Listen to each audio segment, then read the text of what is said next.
His Excellency, so that I secure my job.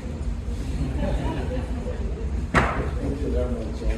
So, in terms of the African Union, we have got a number of responsibilities towards member states. One of them being to provide policies across the continent.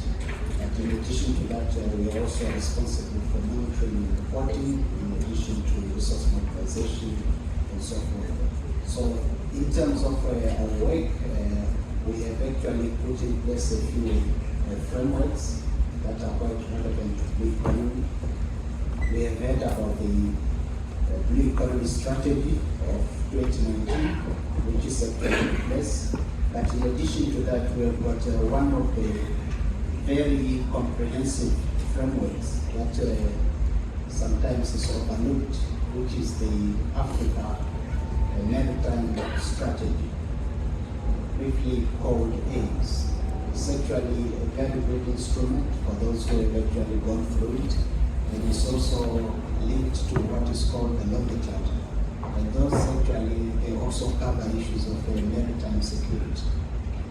Further than that, we also have complementary frameworks. For example, those which have been also mentioned by His Excellency in his statement, such as the Circular Economy Action Plan, because pollution is actually a threat to the marine environment or marine resources. So we are actually also addressing issues of pollution, and related to that also are issues of climate change. Even though the oceans contribute in terms of regulating climate, they are also actually impacted by climate change. For example, issues of acidification and so forth are quite known.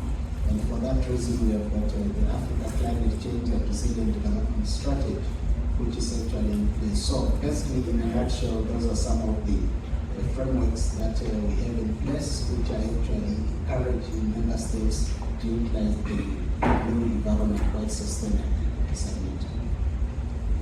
Thank you, Dr. Nyambe. Because we're talking about the oceans and the oceans are dynamic,